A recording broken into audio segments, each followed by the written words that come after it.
இங்கே பார்த்தீங்கன்னா வந்து மகாரத்னா கம்பெனிஸ் அப்படின்னு சொல்லிட்டு உங்களுக்கு வந்து என்ன வந்து இது எல்லா இடத்துலையும் இதை பற்றி information it's available everywhere. Moreover பார்த்தீங்கன்னா இந்த இன்ஃபர்மேஷன் வந்து எல்லா ப்ரோக்கரேஜுமே கொடுக்குறாங்க அவங்களோட. ஏன்னா இப்போ ப்ரோக்கரேஜஸ்லாம் they wanted to impart knowledge to all their clients. So as per SEBI வந்து they are giving lot of informational contents உங்கள் இதில் இருக்குது. இப்போ ஜீரோதாவில் பார்த்தீங்கன்னா வேரிசிட்டி இருக்க மாதிரி ஒவ்வொன்றுத்துலேயும் ஒன்று இருக்குது. இது பார்த்தீங்கன்னா ஒவ்வொரு கம்பெனியுமே இதை பற்றி பேசியிருக்காங்க ஒவ்வொரு brokerage இதையும். நான் எடுத்திருக்கிறதும் ஒரு brokerage இதில் தான் இந்த இன்ஃபர்மேஷன்லாம் எடுத்தேன். இது மோரோவர் எல்லாத்தையும் ஒரே மாதிரி தான் இருக்குது. ஸோ வந்து என்னென்னா வந்து இதில் வந்து என்ன பார்க்க போகிறோம்னா biggest and powerful companies in India. அதாவது பயங்கர பெரிய கம்பெனி, அது வந்து இம்பேக்ட் இருக்கிற கம்பெனிஸ், அந்த மாதிரி கம்பெனியை வந்து நம்ம சொல்கிறோம். ஏன் மகாரத்னா அப்படிங்கிறோன்னா மகாரத்னம்ன்றது இந்த ரத்ன கற்கள்லேயே வந்து இந்த இது வந்து ஆம், பெரிய முக்கியமான வந்து இந்த ராஜாவோட மகுடத்தில் இருக்கும்ல அந்த மாதிரி வந்து க்ரௌன் இதுன்னு சொல்லுவாங்க, க்ரௌன் ரத்னான்னு சொல்லிட்டு. ஸோ அது மாதிரியான இதுன்றது வெரி வெரி ஸ்பெஷல் ஒன். ஓகேங்களா? ஸோ அதை வந்து நம்ம வந்து கம்பேரிட்டிவாக சொல்லணுன்றதுக்காக மகாரத்னான்னு சொல்கிறாங்க. ஸோ இந்த கம்பெனி வந்து பவர்ஃபுல்லாக இருக்கணும், இந்த கம்பெனி பெருசாக இருக்கணும், அண்ட் வந்து இது வந்து இம்பேக்ட் க்ரியேட் பண்ணணும் இன் டேர்ம்ஸ் ஆஃப் என்னென்னா வந்து கண்ட்ரியோட எக்கானமி அண்ட் டெவலப்மெண்ட். இதுக்கெல்லாம் வந்து உறுதுணையாக இருக்கிறதுனா வந்து அந்த கம்பெனிஸ் தான் வந்து தேர்ந்தெடுக்கப்படுது. அது எப்படி தேர்ந்தெடுக்கிறாங்க? ஒரு க்ரைட்டீரியா இருக்கும், அந்த க்ரைட்டீரியாலாம் அவங்க பாஸ் பண்ணால் தான் they will come and have this designation as Maharatna companies. ஓகேங்களா? ஸோ நம்ம இந்த டாக்கில் என்ன பார்க்க போகிறோம்னா வாட் இஸ் மகாரத்னா கம்பெனி. 2024 எந்தெந்த கம்பெனிஸ்லாம் குவாலிஃபைடு ஆஸ் மகாரத்னா கம்பெனிஸ், எந்தெல்லாம் வந்து மகாரத்னா கம்பெனியில் லிஸ்ட் பண்ணியிருக்காங்கன்னு. அடுத்து வந்து அதில் இருக்க கம்பெனிஸில் இருக்க ஸ்டாக்ஸ் பற்றி பார்க்கலாம். ஸோ இந்த மகாரத்னா கம்பெனிஸ் வந்து இந்தியன் எக்கானமிக்கு எந்த அளவுக்கு ஒரு ரோல் ப்ளே பண்ணுது, இதனோட கேரக்டரிஸ்டிக்ஸ் என்னென்ன, அப்புறம் வந்து what are the eligibility criteria என்னென்னு சொல்லிட்டு நம்ம பார்க்கலாம். First what is Maharatna companies அப்படிங்கிறது என்னென்னா, ஒரு பிஸ்னஸில் வந்து பார்த்திங்கன்னா இவங்கெல்லாம் வந்து டாப் மோஸ்ட் பிளேயர். நம்ம ஆல்ரெடி சொல்லியிருக்கோம், இவங்க வந்து எக்கானமி அண்ட் க்ரோத்துக்கு வந்து ரொம்ப முக்கியமான ஒரு பிளேயர்ஸ். ஸோ அதில் வந்து என்னென்னா PSU public sector undertaking companies, இந்த கம்பெனியில் இருக்கிறதுலே டாப்பாக குவாலிஃபை ஆகக்கூடிய கம்பெனிஸை லிஸ்ட் பண்ணியிருக்காங்க. இது ஒவ்வொரு இயருக்கும் நம்ம லிஸ்ட் பண்ணுவாங்க அந்த க்ரைட்டீரியாக்கு ஏற்ற மாதிரி. அவங்களோட ரெவின்யூ, சேல்ஸு, அவங்களோட என்னென்னா வந்து ஹெச்ஆர் எல்லாமே வந்து பார்ப்பாங்க. கிட்டத்தட்ட நிறைய பாயிண்ட்ஸ் வந்து they have got into it வச்சுங்களேன். இதில் வந்து பார்த்திங்கன்னா வந்து லிஸ்ட் ஆஃப் கம்பெனி எடுத்துக்கினா 2024 கிட்டத்தட்ட 13 கம்பெனி லிஸ்ட் பண்ணப்பட்டிருக்கு. வந்து அந்த 13 கம்பெனிஸ் என்னென்ன அப்படிங்கிறத நம்ம போய் பார்ப்போம். ஃபஸ்ட்டு பார்த்திங்கன்னா Bharat heavy electronics limited, BHEL. So இந்த பிஹெச்இஎல்ன்றது வந்து இது வந்து இன்ஜினியரிங் செக்டார், இந்தியாவில் இருக்க இன்ஜினியரிங் செக்டாருடைய ஒரு மிக முக்கியமான ஒரு பேக் போன் சொல்கிறாங்க. இது வந்து எப்போ எஸ்டாப்ளிஷ் ஆச்சுன்னா 1964 எஸ்டாப்ளிஷ் ஆகிருக்கு. மெயினாக வந்து பவர் ஜென்ரேஷன் எக்யூப்மெண்ட். ஓகேங்களா? அந்த இதை பற்றி படிக்கிறேன். But BHEL doesn't stop there, it also works in transportation, defence, aerospace. Power generation equipment, transportation, defence, aerospace. So எல்லா இடத்துலையும் வந்து மெயின் இதாக இருக்குது. இது வந்து என்ன பண்ணுறாங்கன்னா டர்பின் சொல்லுவாங்க, அது வந்து எலக்ட்ரிசிட்டி மேக் பண்ணுறது. அதை வந்து they are making everything from turbines that generate electricity to the system that control and distribute that power.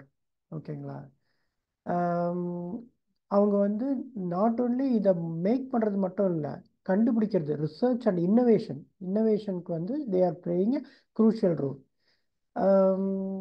அதுக்கப்புறம் வந்து they are working on new technologies to make power generation cleaner and more efficient.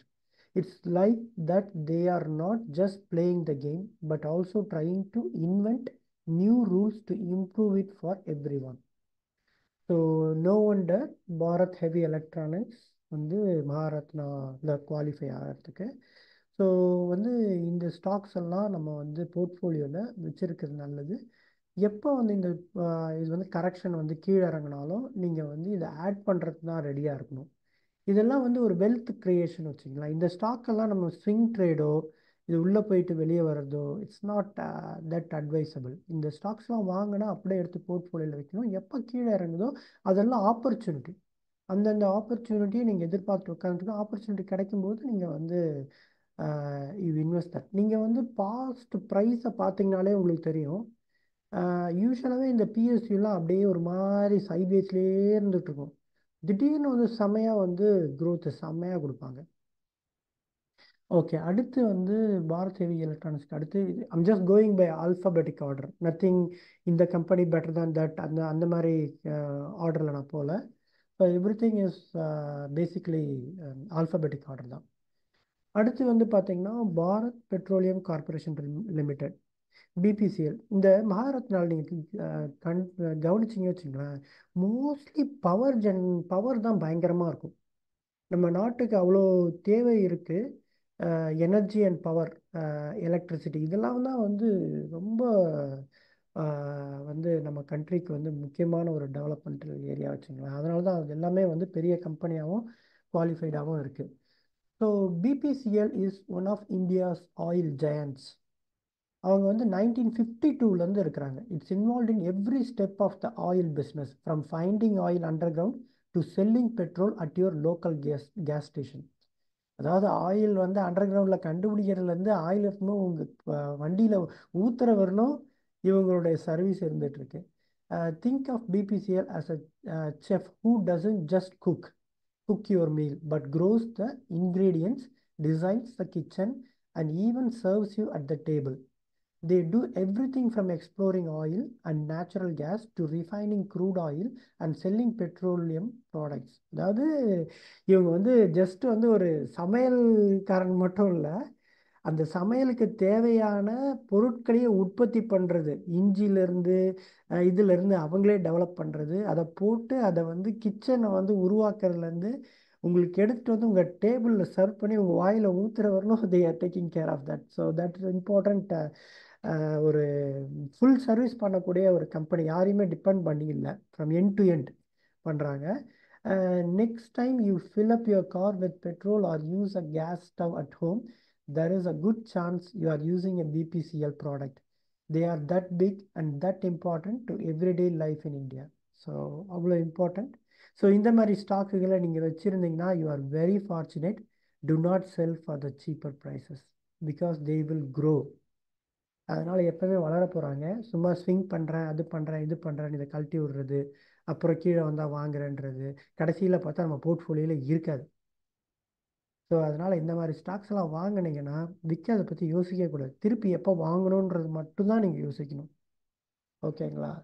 So அடுத்து வந்து இந்த இதில் alphabetic ஆர்டரில் பார்க்கும்போது அடுத்து நம்மளோட இதில் வர ரேடாரில் வர்றது கோல் இண்டியா லிமிடெட். அகைன் இவங்களும் ஒரு எனர்ஜி இதுதான்.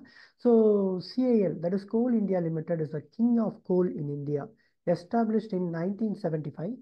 It is the largest coal producing company in the world. Oh my God. உலகத்திலே வந்து இவங்க தான் வந்து largest coal producing company. If India's energy sector is a big machine, coal is the fuel that keeps a lot of it running. And CIL is the main fuel supplier. இப்போ நமக்கு எல்லாருக்குமே தெரியும் energy sector தான் மிகப்பெரிய sector in India. அதுதான் இது. அந்த எனர்ஜியை உருவாக்குறதுக்கு கோலை எரிச்சா தான் எனர்ஜியை வந்து உருவாக்க முடியும். அந்த கோல் இல்லை, இந்த கம்பெனியாக கோல் கொடுக்க முடியும்னா energy sector is of. So you can imagine how important this company, இவங்களுடைய தேவை எவ்வளோ இருக்குன்றதை நீங்கள் இமேஜின் பண்ணிக்கங்க. இன்னொரு இது பார்த்தீங்கன்னா, imagine you are having a barbecue. பார்பிக்யூன்றது ஜென்ரலாக வெஸ்டர்ன் வேர்ல்டில் பண்ணுவாங்க. இந்த வெளியில் பார்த்தீங்கன்னா நல்லா சன்னியாக இருக்கும்போது என்ன பண்ணுவாங்கன்னா வெளியில் வந்து ஒரு ஸ்டவ் மாதிரி வச்சு அதில் கோல் போட்டு மேலே வந்து இந்த இதெல்லாம் சிக்கன் மட்டன் ஃபிஷ் அதெல்லாம் போட்டு இது பண்ணுவாங்க. ஸோ அது பார்பிக்யூ அப்படின்னு இது பண்ணுவாங்க. ஸோ நம்ம இதுலேயே வந்து பார்த்தீங்கன்னா நிறைய பார்பிக்யூ ரெஸ்டாரண்ட்ஸ்லாம் பார்த்துருப்பீங்க இந்த coal related. Imagine you are having a barbecue and CAL is in charge of providing all the charcoal. Now scale that up to the size of an entire country and you will get an idea of how important CIL is. They don't just dig up coal, they also make sure it gets to where it's needed, powering everything from steel plants to electricity grids. CIL is also working on becoming more environmentally friendly. It is also traditional chef learning to cook vegan, adapting to new needs while still doing what it does best. ஓகேங்களா? So அதை பற்றி சொல்லியிருக்காங்க, ரொம்ப பெருமையாக சொல்லியிருக்காங்க. இந்த மாதிரி stocks நான் வந்து சொல்கிறேன்ல, நீங்கள் வந்து உங்ககிட்ட மணி இல்லை, எல்லாத்துலேயும் ஒரு ஸ்டாக் வாங்கி போட்டு உங்கள் போர்ட்ஃபோலியோவில் வச்சுருங்க. எப்பப்பெல்லாம் அது ரெட் ஆகுதோ அதெல்லாம் டாப் அப் பண்ணுங்கள். You will end up in a very good profit. ஆக்சுவலாக இந்த மாதிரி கம்பெனிஸ்லாம் வந்து நல்ல டிவிடெண்ட்டும் கொடுக்கக்கூடிய கம்பெனிஸ் தான். ஓகேங்களா? அடுத்து நம்ம ரேடாரில் இருக்கிறது வந்து கெயில் இந்தியா லிமிடெட். ஓகேங்களா? GAIL is India's largest natural gas company. அது வந்து எப்போ பண்ணியிருக்காங்கன்னா 1984 வந்து they are founded. It is like the postal service for natural gas. It ensures that it gets from where it's produced to where it's needed. இப்போ வந்து பார்த்தீங்கன்னா natural கேஸில் வந்து என்ன ஒரு பெரிய இதுனா அதை உருவாக்குறது ஒரு விஷயம். ஆனால் அந்த டிரான்ஸ்போர்ட்டேஷன்ன்றது ரொம்ப ரொம்ப இம்பார்ட்டன்ட் நேச்சுரல் கேஸ்க்கெலாம். ஸோ அதை வந்து லிக்விஃபை பண்ணி வந்து கண்டெய்னரில் அனுப்புறது. பட் வந்தாலும் குழாய் மூலமாக எடுத்து போகிறது தான் மோர் எஃபிஷியன்ட். அதாவது எஃபிஷியன்ட் வேணா ரொம்ப ஈஸியான இது. இப்போ பார்த்தீங்க வச்சுங்களேன், யூரோப்லேயே பார்த்தீங்கன்னா டனல் போட்டு அப்படியே அந்த பைப் வந்து it goes everywhere from country to country. அந்த அளவுக்கு ரொம்ப முக்கியமான டிஸ்ட்ரிபியூஷன் அண்ட் டிரான்ஸ்போர்ட்டேஷன் அது ரொம்ப important. If you think of natural gas as invisible letters, GAIL operates the biggest mail route in the country. Its huge network of pipelines crisscrosses India, delivering gas to power plants, factories, and even homes in some cities. But GAIL isn't just about moving gas around. They also investing in renewable energy and city gas distribution. It's like they are not just delivering mail, but also setting up email system for the future. So இந்த companies எல்லாமே கடைசியில் பார்த்தீங்கன்னா வந்து இக்கு வச்சு பேசிப்பாங்க. அதாவது என்னென்னா வந்து இவங்க ஜஸ்ட் இதை மட்டும் பண்ணுறதில்ல, இவங்க வந்து ஒரு ரிசர்ச் அண்ட் இன்னோவேஷனில் அவங்களோட ரோல் இருக்கிறத அடிக்கடி வந்து இது பண்ணுறாங்க வச்சுங்களேன். ஓகே, அடுத்து வந்து நம்ம ரேடாரில் இருக்கிறது வந்து Hindustan petroleum corporation limited, HPCL. Again இதுவும் வந்து உங்களுக்கு தெரியும், என்னடா இவன் ஆயில் கேஸு அதுதான் பெரிய நம்ம கம்பெனியில் பெரிய ஜெயண்ட்ஸு. HPCL, established in 1974, is another of India's oil and gas giants. They are involved in refining oil, distributing petroleum products, and producing petrochemicals. Think of HPCL as a master chef who takes raw ingredients, crude oil, and turns them into useful products. From the petrol in your car to the LPG in your kitchen, HPCL has a hand in making and delivering many of the fuels we use every day. நம்ம இதுக்கு முன்னாடி பார்த்தோம் BPCL. அவங்க வந்து ஆயிலை வந்து tick பண்ணி எடுக்கிறது எல்லாம் பண்ணுறாங்க. அதில் வந்து எண்ட் டு எண்ட் பண்ணுறாங்க. இவங்க மெயினாக என்ன பண்ணுறாங்கன்னா, க்ரூட் ஆயிலை பர்ச்சேஸ் பண்ணி அந்த க்ரூட் ஆயிலிருந்து யூஸ் ஆகிற ப்ராடக்ட்ஸை ரீஃபைன் பண்ணி எடுக்கிறது மெயினாக இவங்க பண்ணுறாங்க. ஸோ இவங்க வந்து பார்த்திங்கன்னா இஞ்சி பூண்டு அதெல்லாம் விளைய வைக்க மாட்டாங்க. பட் ஆனால் சூப்பராக சமைக்கிறதுல தே ஆர் கில்லாடி அப்படிங்கிற மாதிரி போட்டிருக்காங்க. ஸோ அதையும் பாருங்கள். அதுக்கு அடுத்து வர கம்பெனி பார்த்தீங்கன்னா அடுத்த ஒரு ஆயில் கம்பெனி தான் Indian oil corporation. Indian oil கார்பரேஷன்லாம் பார்த்தீங்கன்னா இன்னும் வந்து சிலிண்டர் ஃபயர் பண்ணி ஓட ஆரம்பிக்கல. இவங்கெல்லாம் வந்து எக்கச்சக்கமாக நல்ல டிவிடெண்ட் கொடுக்கக்கூடிய கம்பெனி. இதெல்லாம் நான் வந்து 65 ரூபாய் எவ்வளோ வாங்கினேன். Not not long ago, just 2 years பிஃபோர்லாம் 60 ரூபாய்க்கு வாங்கியிருந்தேன் இந்த ஸ்டாக்கெல்லாம். சொற்ப விலையில் 90 ரூபா வந்தோடனே பெரிய லாபம் நினச்சி விற்றேன். இவன் எங்கே போயிட போகிறான், திருப்பி இங்கே வந்தால் நான் வாங்கலான்னு. என்னால் வாங்கவே முடியல. இப்போ ப்ரைஸ் 170 ரூபா. ஸோ நான் பண்ண தப்பே பண்ணாதீங்க. இந்த மாதிரி ஸ்டாக்ஸ் எல்லாம் திருப்பி வாங்கினீங்கன்னா திருப்பி கொடுத்துடாதீங்க. அது அப்படியே ஓரமாக எடுத்து உங்கள் போர்ட்ஃபோலியோவில் இருக்கீங்க. It's a wealth creating stock. IOCL is the big daddy of India's oil companies. 1959லேருந்து இருக்குது. Largest commercial enterprises in India. If India's oil industry were a cricket team, IOCL would be the captain and star player rolled into one. IOCL does everything related to oil, from finding it in the ground to selling it at petrol pumps. Exactly, BPCL competitor. They are like a one-stop shop for all things oil and gas. Whether you are driving a car, cooking food, or flying in a plane, there are good chance you are using an IOCL product. But IOCL isn't resting on its laurels. It's also investing in renewable energy, electric vehicle charging stations, preparing for a future in which oil might not be a king anymore. பார்த்தீங்களா?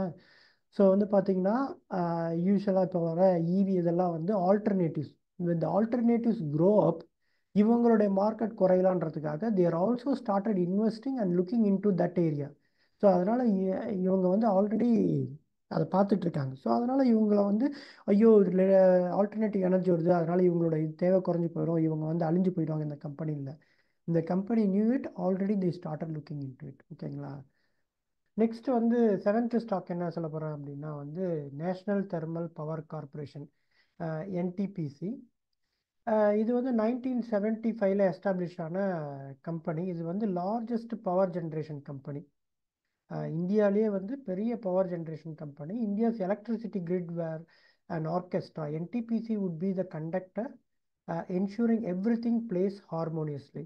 So இவங்க தான் major player, making sure எல்லாரும் ஒழுங்காக பண்ணுறாங்களா எல்லாம் பண்ணுறாங்களான்ற மாதிரி பெரிய இது பெரிய கை ஆக்சுவலாக. Mainly uses coal to generate electricity, but they are also branching into other sources like gas, hydro, renewable energy. They are like a chef who started with just one dish but is now expanding their menu to cater to changing tastes. What is interesting about NTPC is that they don't just generate power, they also help other power plants run better. It's like they are not just playing their own instrument but also teaching others how to play them better. So in conclusion என்ன சொல்ல வராங்கன்னா, NTPCங்கிறது இந்தியாவிலே ஒரு பெரும் நிறுவனம் power ஜென்ரேஷனில். அவங்க வந்து பார்த்திங்கன்னா நம்ம இளையராஜா மியூசிக் ஆர்கெஸ்ட்ராக்கு போனோன்னா இளையராஜா மட்டும் அவர் மட்டும் அவரோட வேலையை பார்க்கறது இல்லை. ஹீ இஸ் மேக்கிங் ஷுர் ஒழுங்காக வந்து கீபோர்டு வாசிக்கிறார், ஒழுங்காக வாசிக்கிறாரா அவங்கள சரி பண்ணுறது, அதுக்கப்புறம் பார்த்தா வயலின் குரூப் எப்படி பண்ணிகிட்டு இருக்கு அவங்கள இது பண்ணுறது. ஸோ ஹோல் ஆர்கெஸ்ட்ராவே பண்ணுறது அவங்க தான் அந்த ஃபீல்டில். அதனால தான் பார்த்தீங்கன்னா அவங்க ஜஸ்ட் வந்து கோலை வச்சு பவரை க்ரியேட் பண்ணுற ட்ரெடிஷ்னல் வேவ் மட்டும் நம்பி இல்லாமல் they also know alternative power generation is coming up, so they wanted to inline with that. So அந்த கேஸ்லேருந்து தயாரிக்கிறது, ஹைட்ரோலேருந்து வாட்டர்லேருந்து எலக்ட்ரிசிட்டி எடுக்கிறது, ரினியூவபிள் எனர்ஜி, ஸோ எல்லா இதுலேயும் அவங்களுடைய இதை வந்து வச்சுருக்காங்க. ஸோ இன்னொரு அனாலஜி என்ன சொல்கிறாங்கன்னா, ஒரு செஃப் வந்து ஒரு நல்ல சூப்பரான இந்தியன் ஃபுட்டை மட்டும் சமைக்கிறவர் இல்லை, மக்கள் டேஸ்ட்டுக்கு ஏற்ற மாதிரி இட்டாலியன் ஃபுட்டு, அதுக்கப்புறம் பார்த்தீங்கன்னா இங்கிலீஷ் ஃபுட்டு, மெடிட்டேரியன் ஃபுட்டு, அது மாதிரி நிறைய ஃபுட்டுலேயும் வந்து இவங்க வந்து கான்சன்ட்ரேட் பண்ணுறாங்க. So overall it's very good இது அப்படின்னு சொல்கிறாங்க. அடுத்து வந்து எட்டாவது பிளேஸில் இருக்கிறது வந்து எட்டாவது பிளேஸ் சொல்லக்கூடாது, இதை ஆக்சுவலாக வந்து ஆல்ஃபபெட்டிக் ஆர்டரில் அடுத்து பார்க்க வேண்டியது வந்து ONGC, oil and natural gas corporation limited. இவங்களும் ஒரு ட்ரெடிஷ்னல் பிக் பிளேயர். 1956ல் எஸ்டாப்ளிஷ் ஆன biggest company in oil and gas எக்ஸ்ப்ளரேஷனில். பேர் பேர் வச்சே சொல்ல ஆயில் அண்ட் கேஸ் எக்ஸ்ப்ளரேஷன்ன்றதுலே தெரிஞ்சு போகுது அவங்க எங்கெங்கெல்லாம் வந்து இது இருக்கோ பெருங்கடலில் போய் ரிலையன்ஸ் மாதிரி போய் கண்டுபிடிச்சி அங்கேருந்து ஆயில் அண்ட் கேஸ்லாம் ப்ரொடியூஸ் பண்ணுறது. So if oil and gas were hidden treasures, ONGC would be India's top treasure hunter. அதாவது ட்ரெஷர் ஹண்டர்ன்றது உங்களுக்கு தெரியும், புதையலை தேடி கண்டுபிடிப்பாங்கல்ல. ஸோ வந்து என்ன சொல்கிறாங்கன்னா ஆயில் அண்ட் கேஸை புதையல்னா இவங்க புதையலை கண்டுபிடிக்கிற வேட்டையர்கள் அப்படின்ற மாதிரி சொல்லியிருக்காங்க. ONGC finds oil and gas, produces it and helps turn it into useful products. It's like a miner who digs up gold and knows how to turn it into jewelry. What's impressive about ONGC is that it works both on land and at sea. It constantly pushes the boundaries of technology to find new sources of energy for India. So நம்ம முன்ன பண்ண அதே இது மாதிரி தான் நம்ம வந்து எது பிபிசிஎல், அதுக்கப்புறம் வந்து ஆயில் கார்ப்பரேஷன் ஆஃப் இந்தியா, அவங்களாம் நம்ம பார்த்தோம். பார்த்தீங்கன்னா வந்து எப்படி வந்து ஆயிலை கண்டுபிடிச்சி அதிலேருந்து ப்ரொடியூஸ் பண்ணி அதுக்கப்புறம் அதை வந்து பெட்ரோலாக மாற்றி நம்ம வண்டி கொடுக்குறவர்களும் எப்படி எண்ட் டு எண்ட் பண்ணுறாங்களோ அதே மாதிரி தான் இவங்களும் வந்து ஆயில் எங்கே இருக்குது, நிலத்துல நீரில் அங்கே இருக்கிறதெல்லாம் வந்து கண்டுபிடிச்சி அதிலேருந்து இது பண்ணுறாங்க. அதுக்கு இன்னொரு அனாலஜி சூப்பராக கொடுத்துருக்காங்க. இவங்க வந்து கோல்டை வந்து ஒரு சுரங்கத்திலேருந்து வெட்டி எடுக்கிறது மட்டும் இல்லாமல் அந்த வெட்டின கோல்டை வந்து சுத்திகரித்து அதை ஜுவல்லாக மாற்றி நகையாக மாற்றி விற்கிறவர்களும் இவங்க வந்து என் டு என் பண்ணுறாங்கன்ற ஒரு அனாலஜி கொடுத்துருக்காங்க, which is very nice. It's very similar to what we seen. But ஹெச்பிசிஎல்ல நம்ம பார்த்தது வந்து மெயினாக அவங்க ரீஃபைனரி மட்டும் பண்ணுறாங்க. இருக்கிற க்ரூட் ஆயில் எடுத்து அவங்க யூஸபிளாக பண்ணுறது. மற்றதெல்லாம் வந்து நம்ம வந்து என்ன பார்த்தோம், பிபிசிஎல் அண்ட் இந்தியன் ஆயில் கார்ப்பரேஷன்லாம் ஃப்ரம் ஆயிலை ப்ரொடியூஸ் பண்ணுறதுலேருந்து இது வரலாம் பார்த்தோம். ஓகேங்களா. அடுத்து நெக்ஸ்ட்டு இந்த இதில் லிஸ்ட்டில் அடுத்து இருக்கிறவங்க பார்த்தீங்கன்னா power grid corporation of India limited. நானும் பார்த்துட்டு இருக்கேன் பவர் கிரிட்டை வந்து 100, இஃப் ஐம் நாட் ராங், நான் 160 ரூபா 170 ரூபாய்க்கு வாங்கி 220 ரூபாயில் வந்து ஸ்டிஃப் ரெசிஸ்டன்ட் கொஞ்ச நாள் ஃபேஸ் பண்ணிக்கும்போது 220 ரூபாய்க்கு விற்றேன். இதே மாதிரி பண்ணிட்டு இருந்தேன், ஒரு 2 தடவை பண்ணியிருப்பேன், ஒரு 20 ரூபா 30 ரூபா லாபம் பார்த்துட்டு இருப்பேன். அந்த பவர் கிரிட் என்னோட போர்ட்ஃபோலியோவில் இல்லை. இப்போ பவர் கிரிட் வந்து எவ்வளோ இருக்கிறான்னா 340 இருக்குது, விச் இஸ் 180 வாங்கியிருந்தா கிட்டத்தட்ட டபுள் த அமௌண்ட். சரி, நான் வந்து இது மாதிரி ஸ்விங் பண்ணி டபுள் பண்ணியிருப்பேனான்னு கேட்டால் இல்லை. I made only 40-50 rupees and I forgot about the stock. அதுக்கப்புறம் வந்து பார்த்திங்கன்னா இந்த மீன் டைம் அவங்க வந்து கொடுத்த டிவைடண்ட் இதெல்லாம் பார்த்தாலே என்னோட 40 ரூபா எங்கேயோ போயிட்டுருக்கும், எப்பயோ கொடுத்துட்ருப்பாங்க. ஸோ பார்த்தீங்கன்னா இந்த மாதிரி ஸ்டாக்ஸ் எல்லாம் வந்து ஸ்விங் பண்ணுறதை விட்டுட்டு ஜஸ்ட் ஹாவ் டு சேவ். சரி, நம்ம இப்போ 340 இப்போ ரொம்ப அதிகமாக இருக்கும், இப்போ போய் நம்ம போய் வாங்கினோம்னா நம்ம வந்து லூஸ் பண்ணணும் அப்படின்னு திங்க் பண்ணக்கூடாது. இந்த மாதிரி ஸ்டாக்ஸ் எல்லாம் ஒரு சின்ன அமௌண்ட் வாங்கி வைக்கணும். வாங்கி வச்சா தான் நம்ம வந்து அது நெகட்டிவில் இருக்கும்போது இதெல்லாம் வந்து பை ஆன் டிப் மாதிரி எப்பப்பெல்லாம் ஆவரேஜ் பண்ண முடியுமோ கொஞ்சம் ப்ராஃபிட் வரும்போது கொஞ்சம் ஆவரேஜ் பண்ணிக்கணும். அதாவது நெகட்டிவில் இந்த ஸ்டாக்ஸ்லாம் போகும்போது நான் யூஸ்வலாக பிரமிடிங் அப்பில் பண்ணணும்னு சொல்லுவேன்ல, இதெல்லாம் வந்து வாங்கி வச்சுட்டு எப்பப்பெல்லாம் டவுனில் வருதோ அப்போல்லாம் நம்ம வந்து பண்ணிக்கலாம். ஓகேங்களா. ஸோ பார்த்தீங்கன்னா power grid setup in 1989 is like India's highway system for electricity. It transmits power from where it's generated to where it's needed across the country. So இது புரிஞ்சிருக்கும்னு நினைக்கிறேன் உங்களுக்கு. ஸோ மற்றதெல்லாம் இவ்வளோ நேரம் பார்த்ததெல்லாம் வந்து ப்ரொடியூசர்ஸ் அண்ட் இது இவங்க வந்து எலக்ட்ரிசிட்டி எங்கே உருவாகுதோ அங்கேருந்து எடுத்துகிட்டு போய் நம்ம வீட்டில் வந்து நம்ம கரண்ட் தேவைன்னா அது வரல விடுறது. ஏன்னா பார்த்தீங்கன்னா ஹைவே வழியாக நம்ம பார்த்துருப்போம் எலக்ட்ரிசிட்டி எங்கே போகுது, அப்புறம் டிரான்ஸ்ஃபார்மரு, அந்த டிரான்ஸ்ஃபார்மர்லேருந்து நம்ம வீட்டுக்கு வரணும். ஸோ மெயினாக டிரான்ஸ்மிஷனுக்கு தான் வந்து இவங்க ரொம்ப இது பண்ணுறாங்க. Imagine if electricity were cars and the power grid operated all the major highways. They ensure the electricity traffic flows smoothly and safely reaches its destination. Without a power grid, the electricity from a power plant in one state might never reach homes and factories in other state. Power grid is also at the forefront of modernizing India's power system. They are working on smart grids like adding GPS and traffic management system to our electricity highways. So உங்களுக்கு புரிஞ்சிருக்கும்னு நினைக்கிறேன். So வந்து இவங்க மெயினாக transmission power பிளான்ட்லேருந்து ஒரு power பிளான்ட்லேருந்து இன்னொரு power பிளான்ட்டுக்கு கொண்டு போகிறது, இன்னொரு ஸ்டேட்டுக்கு கொண்டு போகிறது, அதுக்கப்புறம் நம்ம வீடுகளுக்கு ஃபேக்ட்ரிக்கு எல்லாத்துக்கும் கொண்டு போய் சேர்க்கறது எல்லாமே பவர் கிரிட் தான். So it is also a good one to have in our portfolio. Next பார்த்தீங்கன்னா அடுத்து இருக்கிறது வந்து செயில். செயில் வந்து steel authority of India limited. SAIL established in 1954. I think that this is the one first or second வந்து other than பவருக்கு அப்புறம் இப்போ பார்க்க வேண்டிய மெட்டல் ரிலேட்டட் ஸ்டாக்கு. 1954 இந்த கம்பெனி உருவாயிருக்கு. India's largest steel making company. If India's infrastructure were a body, SAIL would provide the bones and muscles. SAIL makes all sorts of steel products from the rails that trains run onto the steel beams used in constructing buildings. They are like a giant kitchen that cooks the ingredients needed to build modern India. What's interesting about SAIL is that they control every step of steel making, from mining the iron ore to producing the final steel products. It's like they are a farmer, chef, and restaurant owner all rolled into one, but for steel instead of food. Okay, so உங்களுக்கு புரிஞ்சிருக்கும்னு நினைக்கிறேன். SAIL வந்து பார்த்தீங்கன்னா company வந்து ஒரு iron ஓர்லேருந்து ஸ்டீலை உருவாக்குறாங்கள்ல, அது ஃபுல்லாகவே வந்து இவங்க மேனுஃபேக்சர்லேருந்து அது போய் சேர்றவர்களும் இவங்க தான் வந்து ஒரு பார்த்துக்கிறாங்க. ஸோ பெரிய நிறுவனம் இது. இது நம்ம வந்து பவர் அல்லாத ஒரு நிறுவனம்னா SAIL வந்து பார்க்கலாம் கண்டிப்பாக. அடுத்து பார்த்தீங்கன்னா oil India limited. It is also very similar to Indian oil corporation of limited வச்சுங்களேன், நத்திங் டிஃப்ரெண்ட். ஆக்சுவலாக வந்து ஐஓசியோட ப்ரைஸ் ஆக்ஷன் பிரகாரம் ஆயில் ரன்ஸ் ஃபாஸ்டர். பட் நீங்கள் அவங்க ஃபண்டமெண்டலில் பார்த்தீங்கன்னா பெரிய டிஃப்ரென்ஸ் இருக்குது. நம்ம இன்னொரு நாள் இந்த மகாரத்னா ஸ்டாக்ஸோட எல்லாத்தோட ஃபண்டமெண்டலையும் நம்ம உட்காந்து பார்க்கலாம் ஒரு தடவை அது எப்படி இருக்குது அப்படின்னு சொல்லிட்டு. That will gives us even more good inside about the இது வச்சுங்களேன். அப்புறம் வந்து இது என்னோட ஃபேவரட் ஸ்டாக்ஸ், லாஸ்ட் 2 ஸ்டாக்ஸ் இன் இது வச்சுங்களேன். இது ரெண்டும் வந்து ஃபைனான்ஸ் ரிலேட்டட் ஸ்டாக்ஸ்.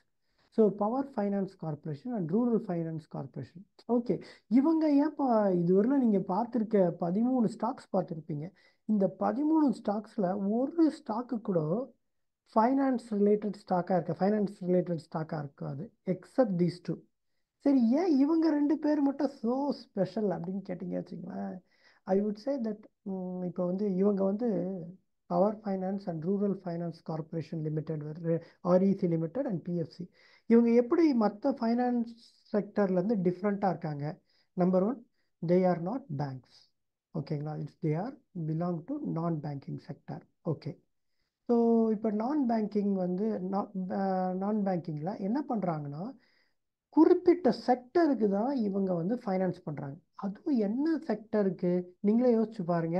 இவ்வளோ நேரம் பார்த்ததுல நமக்கு தெரியும் எந்த இது வந்து ஹாட் செக்டர் இன் இந்தியா.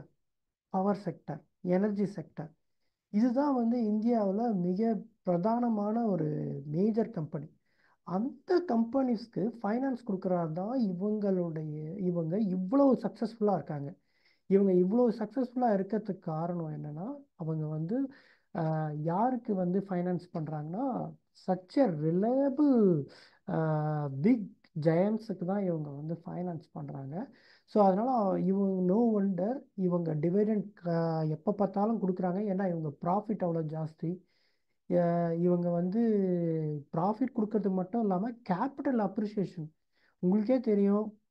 வந்து பவர் ஃபைனான்ஸ் கார்பரேஷன்லாம் 45 ரூபா 50 ரூபாய்க்கு விற்ற ஸ்டாக் அவங்க வந்து இப்போ எங்கே இருக்கிறாங்கன்னா 500 ரூபாயில் இருக்கிறாங்க. நான் என்னவோ வந்து ஒரு 20 வருஷத்துக்கு முன்னாடிலாம் பேசலை, நான் பேசுறது ஒரு 3-4 வருஷம் தான் பேசுகிறேன். இப்போ அதே மாதிரி பார்த்தீங்கன்னா ஆர்இசி பார்த்தீங்கன்னா 80 ரூபா 70 ரூபாய்க்கு இருந்த ஸ்டாக்கு இப்போ பார்த்தீங்கன்னா 600 ரூபா. இவங்க 2 பேரும் இப்போ மேலே போகிறதுக்கு காரணம் என்னன்னா ஃபைனான்ஸை பவரோட எனர்ஜியோட கனெக்ட் பண்ணுறதுனால தான் they are flourishing. So they have become the Maharatna. சரி, ஓகே, நெக்ஸ்ட் வந்து நம்ம என்ன பார்க்க போகிறோம் அப்படின்னு கேட்டிங்கன்னா ஓகே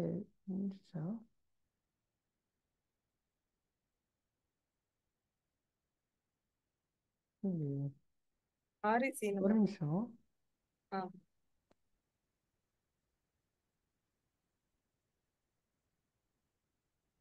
ஆஹா, ஓகே. ஸோ எல்லா லிஸ்ட்டையும் நம்ம பார்த்துட்டோம். இப்போ வந்து பார்த்தீங்கன்னா சரிங்க, நான் இன்னொரு தடவை ஷேர் பண்ணுறேன் அந்த இதை. ஏன்னா நான் மிஸ் பண்ணிட்டேன், நான் வந்து சேவ் பண்ணாமல் விட்டுட்டேன். சரி, ஓகே. ரெக்கார்ட் கண்டினியூ பண்ணலாமா, ஸ்டாப் பண்ணணுமா? அப்போ பண்ணலாம் bro. ஒரே ஒரு second, give me a second.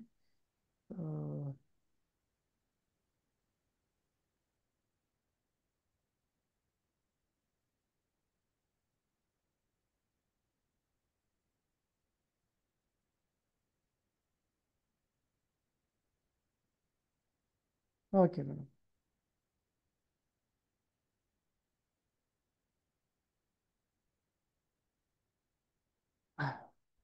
இங்கே போட்டிருக்கேனா? Okay okay, it's fine. Okay. So இப்போ பார்த்தீங்கன்னா அடுத்து நம்ம பார்க்குறது வந்து ரோல் ஆஃப் மகாரத்னா கம்பெனிஸ் இந்த இந்தியன் எக்கானமி. இது ஆக்சுவலாக பார்த்தீங்கன்னா வந்து இவங்க என்னென்ன இவங்களோட முக்கியத்துவம் நம்மளோட இந்தியன் எக்கானமியில் பார்த்தீங்கன்னா they are driving economic growth. என்னென்னா வந்து they are doing invest in big projects. அது வந்து நம்மளோட எக்கானமியை பாசிட்டிவாக கொண்டு போகிறதுக்கு மிக முக்கியமான காரணங்கள்.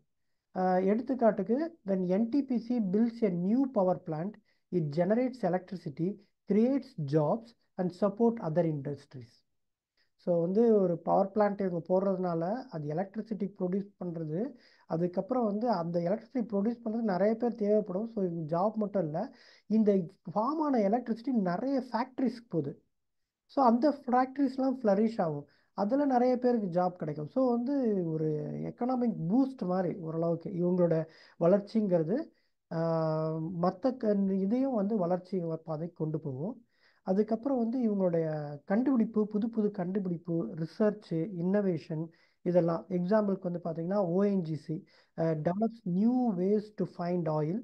It helps keep India at the forefront of energy exploration. அதுக்கப்புறம் வந்து இவங்களுக்கு வந்து லோக்கலாக மட்டும் இவங்க வந்து ஒர்க் பண்ண மாட்டாங்க, தே ஹவ் காட் அ குளோபலாகவும் வந்து இவங்க நிறைய எக்ஸ்போர்ட்டும் பண்ணுறாங்க. நமக்கு எல்லாம் தெரியும், எதெல்லாம் நம்ம எக்ஸ்போர்ட் பண்ணுறோமோ அதெல்லாம் ரொம்ப முக்கியமான இது. சரி பாருங்க, இப்போ எடுத்துங்களேன், இப்போ வந்து நம்ம வந்து ஆயிலை வந்து கண்டுபிடிக்கிறோம். இப்போ நம்மளோட மிக முக்கியமான தேவை ஆயில், நம்மளோட மிக முக்கியமான இறக்குமதி வந்து ஆயில். அப்போது இவங்க வந்து புது புது ஆயில் ப்ரொடியூஸ் பண்ணுற இதை வந்து கண்டுபிடிச்சி ஆயில் எடுத்தாங்கன்னா நம்மளுடைய இறக்குமதியோடைய தேவைகள் குறையும். அதுவும் இல்லாமல் நம்ம வந்து சில ஃபீல்டில் வந்து நம்ம ஏற்றுமதியும் ஜாஸ்தி பண்ணலாம். ஸோ அப்படிங்கிற பட்சத்தில் அதனால் என்ன ஆகும்னா நம்மளோட டாலர் கையிருப்பு வந்து அதிகமாகும்.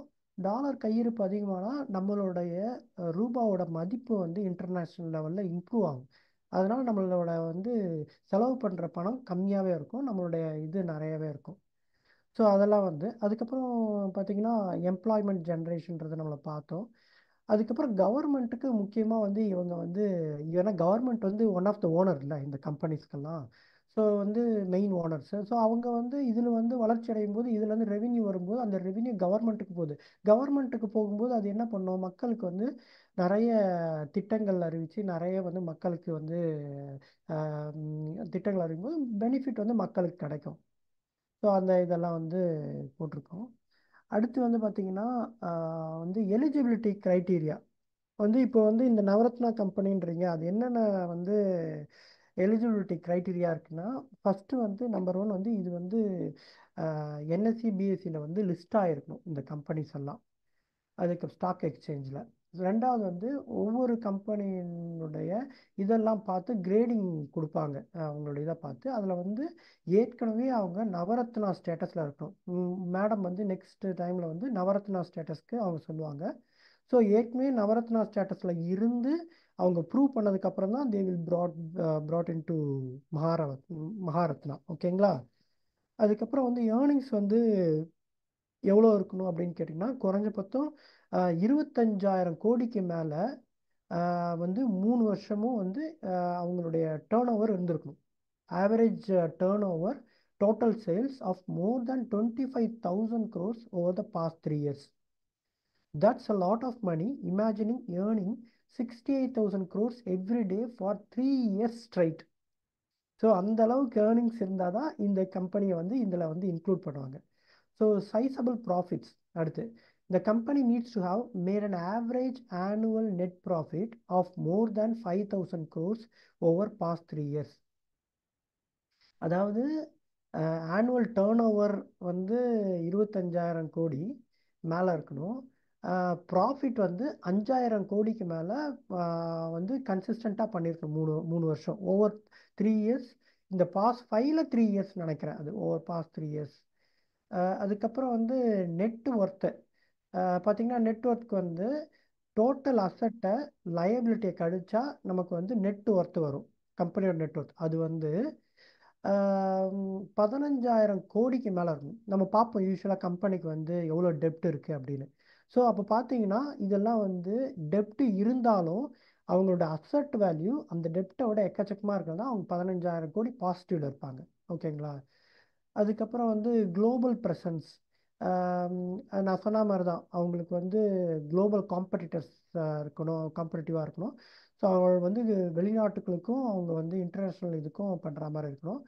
அதுக்கப்புறம் வந்து board recommendations and government approval. Government needs to approve the status of Maharatna. This is the final stamp of approval. இது எல்லாம் பார்த்து ஃபஸ்ட்டு வந்து போர்டு வந்து அவங்கள ரெக்கமெண்ட் பண்ணும். இந்த பாருப்பா இதெல்லாம் வந்து ஃபுல்லாக இவங்களோட ஏர்னிங்ஸ் இவ்வளோ இருக்குது, இவங்களோட ப்ராஃபிட்ஸ் இவ்வளோ இருக்குது, இவங்களோட நெட்ஒர்க் இவ்வளோ இருக்குது, இது எல்லாமே இவங்க வந்து டிக் பண்ணுறாங்கன்னு சொல்லிட்டு அந்த போர்டு வந்து பரிந்துரை பண்ணும். அந்த அதுக்கப்புறம் கவர்மெண்ட் சீல் குத்தி அவங்க வந்து அப்ரூவல் பண்ணுவாங்க. So it is such a stringent and strict criteria they have to fulfill. சரிங்களா? இதெல்லாம் வந்ததுக்கு அப்புறம் தான் அவங்கள வந்து மகாரத்னா கம்பெனின்னு வந்து இருப்பாங்க. ஸோ இது வந்து எதை குறிக்குது, இது ஏன் நான் வந்து மெயினாக சொல்ல வரேன் அப்படின்னா ஃபண்டமெண்டலி ஸ்ட்ராங் ஸ்டாக். நான் சொன்னேன்ல மண்டே நம்ம போய் ஃபண்டமெண்டல் பார்க்கலான்னு. அவங்க ஆல்ரெடி ஃபண்டமெண்டல் பார்த்து அதிலெல்லாம் வந்து பெஸ்ட் ஆனதுக்கு அப்புறம் தான் வந்து they have got that into that இது. ஸோ அதனால ஃபண்டமெண்டல் எனக்கு பார்க்க தெரியாதுன்றவங்க கூட கண்ணை மூடிக்கிட்டு இதை வந்து வாங்கலாம். when their technical says ready to enter, you can enter. You don't need to see the இது வச்சுங்களேன். ஸோ இதெல்லாம் தான் we have come to the conclusion now. So வந்து நம்ம இதை பற்றி என்னென்ன பார்த்துருக்கோம் அப்படின்னா மகாரத்னா கம்பெனினா என்ன, என்னென்ன கம்பெனிலாம் இதில் லிஸ்ட் ஆகிருக்கு, ஒவ்வொரு கம்பெனியை பற்றி இண்டிவிஜுவலாக பார்த்துருக்கோம். அதுக்கப்புறம் இவங்களோட ரோல் இந்தியன் எக்கானமியில் என்னன்றதை பார்த்தோம். அதுக்கப்புறம் இவங்களோட கேரக்டரிஸ்டிக்ஸ் என்னென்ன அப்படிங்கிறத பார்த்தோம். எலிஜிபிலிட்டி க்ரைட்டீரியா என்னென்னன்றதை பேசணும். To conclude, these are the stocks that you have to keep it in your portfolio, not for the swing, for wealth creation. Wealth கிரியேஷன்னா இப்போ வாங்கிட்டு நாளைக்கே உட்காந்து ஐயோ எனக்கு என்ன இது நெகட்டிவ்ல இருக்குது அப்படின்லாம் யோசிக்கவே கூடாது. நெகட்டிவ்ல இருந்தால் அது ஆப்பர்ச்சுனிட்டி. ஸோ உங்ககிட்ட மணி இருந்தால் அந்த ஆப்பர்ச்சுனிட்டி எடுத்துக்கணும். ஸோ இதெல்லாம் வந்து உங்களுக்கு நீண்ட காலம் ஒரு நல்ல ஒரு ப்ராஃபிட்டை கொடுத்துட்டு போயிடும். இட்ஸ் நாட் லைக் நான் தான் சொல்கிறேன்ல, என்னோட ரிலேட்டிவ்லி ஒரு 3 இயர்ஸ் எக்ஸ்பீரியன்ஸ்லேயே சொல்கிறேன். இதெல்லாம் வந்து நான் இந்த மாதிரி ஸ்டாக்ஸ் எல்லாம் டபுளில் ட்ரிப்புளாகவே ஆயிடுச்சு. ஸோ 3 இயர்ஸில் 100% மேலே கொடுத்துருக்கு அப்படிங்கும்போது you have to really seriously consider about it. So அதை இதோட நான் முடிச்சுக்கிறேன். ஏதாவது கொஸ்டின் இருக்கா? இது வந்து ஆக்சுவலாக நான் எங்கேருந்து எடுத்தேன் அப்படின்னு சொன்னால் இன்ஃபர்மேஷன் 5 பைசாலேருந்து எடுத்தேன். 5 பைசான்னு இல்லை, எல்லா ப்ரோக்கரேஜுமே லாட் ஆஃப் இன்ஃபர்மேஷன் இதை பற்றி கொடுத்துருக்காங்க. அதனால் வந்து பாருங்கள், நீங்களும் உங்களுக்கு பிடிச்சிருந்தா எடுத்துங்க. Thank you thank you ma'am. Thank you.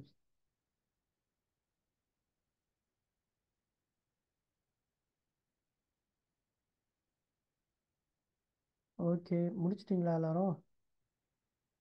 Hello, எல்லாம் போயிட்டீங்களா? இல்ல ஹலோ. டாக்டர், அமைதியா அமைதியா கேட்டுட்டு இருக்கோம். Super effort. நல்ல தேங்க்யூ சார், தேங்க்யூ சார். ஸ்ட்ரக்சர்டா எக்ஸ்பிளைன் பண்ணீங்க. சூப்பர். ஏன்னா எடுக்கிறாங்கன்னா அவங்களுக்கும் தெரியணும்ல சார், ம் எதனால் ம் ம் எடுக்கணும் ம் எதனால் இருக்கணும் அப்படின்னு சொல்லிட்டு. ஸோ இப்போ கான்ஃபிடென்ட் பையிங் பண்ணணும் சார். ம் ம். எஸ்பெஷலி சார் இது ஏதாவது ஸ்டாக்கை மியூச்சுவல் ஃபண்ட் மாதிரி ஆவரேஜ் போட்டிருக்காங்களா சார் பண்ணுறதுக்கு. மகரத்? ஆ இது வந்து ஏதாவது மியூச்சுவல் ஃபண்ட் மாதிரி போட்டிருக்காங்களா sir? Maharatna sir mutual funds நீங்கள் அந்த மாதிரி ஏதாவது மியூச்சுவல் இருக்கா? ஃபண்ட்லாம் இதுக்கு போக வேண்டாம். நான் ஏன் சொல்லுவேன்னா மியூச்சுவல் ஃபண்டு நீங்கள் ஆ, எப்போ போகணும் அப்படின்னு கேட்டிங்க வச்சுங்களேன், ஒரு மாதிரி ஆக்டிவாக வந்து ஒரு ஸ்டாக்கை இன்னொரு ஸ்டாக்கு மூவ் பண்ணுறது, ஒரு இதில் வந்து ஒரு கிட்டத்தட்ட அந்த தீமில் வந்து ஒரு 50 ஸ்டாக் இருக்குது, அதில் வந்து தேர 50 ஸ்டாக்குமே நம்மளால் வாங்க முடியாது. கரெக்டுங்களா? நம்மளால் டைவர்ஸிஃபை பண்ண முடியாது அத்தனை ஸ்டாக் காசு வச்சு. இல்லை கரெக்ட் ஸ்டாக்கோட சார். ப்ரைஸ் எக்கச்சக்கமாக இருக்குது அப்படின்னா ஓகே. இந்த மாதிரி ஸ்டாக்ஸ் எல்லாம் பார்த்தீங்கன்னா தேர் சே ஃபார் எக்ஸாம்பிள் பார்த்தீங்கன்னா பிஇசி என்ன சார் 500 ரூபா சார், ஆர்இசி 600 ரூபா சார், கோல் இண்டியா 300 ரூபா சார். இது பார்த்தீங்க வச்சுங்களேன் பவர் கிரேடு 350 ரூபா சார். நம்மளால் வாங்க முடியாதா சார்? ஸோ இந்த மாதிரி எல்லா ஸ்டாக்ஸ் எல்லாம் ஸ்டாக்கையும் வெரி ஸ்மால் இண்டிவிஜுவல் ஸ்டாக்ஸாக நம்பரில். போகும்போது கொஞ்சம் ம், இது இப்போ வந்து 13 ஸ்டாக்ஸ் தான் இருக்குது. இந்த ஸ்டாக்ஸை வந்து நம்மளால் வாங்க முடியாதா? ஸோ நம்ம வாங்கிக்கலாம். ரெண்டாவது நம்ம மார்க்கெட்லேயே இருக்கிறதுனால எந்தெந்த ஸ்டாக்ஸ் குறையுதோ அந்த ஸ்டாக்ஸில் நம்ம வந்து ஆக்டிவாக இன்ஃபியூஸ் பண்ணலாம். அதே மியூச்சுவல் ஃபண்ட்காரங்கன்னா அவங்க வந்து மோஸ்ட்லி ஒரு பாசிவ் இதாக தான் இருப்பாங்க. எவ்ரி 3 months ஒரு தடவை, அது மாதிரி every month they will infuse already listed weightage தான் பண்ணுவாங்க. ஸோ அதனால் வந்து rather then relying on them, you should if it's a small number of less than 20 stocks, you can buy yourself. Okay ஓகேங்க sir. அப்போ எ- சின்ன சின்ன நம்பர்ஸ்ல கூட add பண்ணிக்கிட்டே போயிட்டே இருக்கலாம் அதுதான் இல்லைங்க நான் சார்? சொல்கிறேன் சார். யூ ஜஸ்ட் வந்து இப்போ ஒரு ம் ஒரு நீங்கள் ஒரு 10,000 வச்சுருக்கீங்க வச்சுங்களேன், எல்லாத்துலேயும் ஒரு 5 ஸ்டாக் வாங்கி போட்டுருங்க. ம் கரெக்ட் சார். போட்டுட்டு அதுக்கப்புறம் இது என்னன்னா நல்லா. எப்போ உங்களுக்கு குறையுதோ அப்போ, ஏன்னா வந்து ஸ்டாக்ஸ் போர்ட்ஃபோலியோவில் நீங்கள் அதை பார்க்கவே மாட்டீங்க. ஸோ எப்போ வந்து பாருங்க, எப்பப்பெல்லாம் ரெட் அடிச்சு கீழே விழுதோ டக்குன்னு போறீங்க, ம் நீங்க வந்து அதை வாங்கி போட்டுருங்க அந்தந்த ஒரு ஸ்டாக். சஜஷன் உங்களுக்கு. சப்போஸ் உங்களுக்கு வந்து ஸ்மால் எத்தனை கேஸ் மாதிரி கூட அக்கௌண்ட், பண்ணலாம் இல்லைங்க சார்? இல்ல அது மாதிரி இல்லாம சொல்லுங்க சார். வெறும் சப்போஸ் உங்களுக்கு brokerage 2 அக்கௌண்ட் வச்சிருக்கீங்க அப்படின்னா, செப்பரேட்டா இப்போ 2 அக்கௌண்ட்ல ஒரு அக்கௌண்ட் ஆப்ஷன்ஸ் இல்ல டெரிவேட்டிவ்ஸ் பண்றீங்க, இன்னொரு அக்கௌண்ட்ல ஸ்டாக்ஸ் அப்படி பண்றீங்க அப்படின்னா, மூணாவது ஒரு அக்கௌண்ட் கூட செப்பரேட்டா வச்சுக்கிட்டு கூட நீங்க இது பண்ணிக்கலாம். ஸ்மால் கேஸ்னா என்ன ஆகும்னா, ஒரு சின்ன சார்ஜ் அவங்க இம்போஸ் பண்ணுவாங்க. எவ்ரி டைம் நீங்க டிரான்சாக்ட் பண்ணும்போது ஒரு 120 ருபீஸோ ஏதோ சம்திங் போடுவாங்க, அப்பார்ட் ஃப்ரம் த ம் brokerage அண்ட் ஸ்டாச்சுட்டரி சார்ஜஸ் போக. இன்னொன்று பிரியம் sir, I have to tell you ம், வெரி இம்பார்ட்டண்ட் திங். இப்போ என்னன்னா, இப்போ நான் சொன்ன ஸ்டாக்ஸ்லாம் ரொம்ப இம்பார்ட்டண்ட்டாக நீங்கள் பார்க்க வேண்டியது வந்து டிவிடெண்ட். இவங்க நல்லா டிவிடெண்ட் கொடுப்பாங்க. சே ஃபார் எக்ஸாம்பிள் இந்தியன் ம். ஆயில் கார்பரேஷன் எடுத்துங்க, பவர் ஃபைனான்ஸ் எடுத்துங்க, கோல் இந்தியா எடுத்துக்கங்க, ஆர்இசி, எல்லா ஸ்டாக்குமே சார் உங்களுக்கு டிவிடெண்ட் கொடுக்குற ஸ்டாக். நீங்கள் மியூச்சுவல் ஃபண்டில் போனீங்கன்னா உங்களுக்கு டிவிடெண்ட் கொடுக்க மாட்டாங்க சார். ம். ஏன்னா வந்து இதெல்லாம் வந்து இண்டெக்ஸ் கிடையாது. இண்டெக்ஸை ரன் பண்ணால் அவங்களுடைய ஆப்ரேட்டிங் காஸ்ட் கம்மியாக இருக்கும். ஸோ இப்போ உங்களுக்கு ஸ்டாப் கம்மியாக தான் பண்ணிக்கிறேன் சார்ஜ் சார். பண்ணுவாங்க. ஆனால் வந்து அவங்க மியூச்சுவல் ஃபண்டாக போடும்போது அவங்க என்ன பண்ணுவாங்கன்னா உங்ககிட்ட தான் ரெக்கார்டிங் சார்ஜ் ஸ்டாப் பண்ணிக்கலாம்.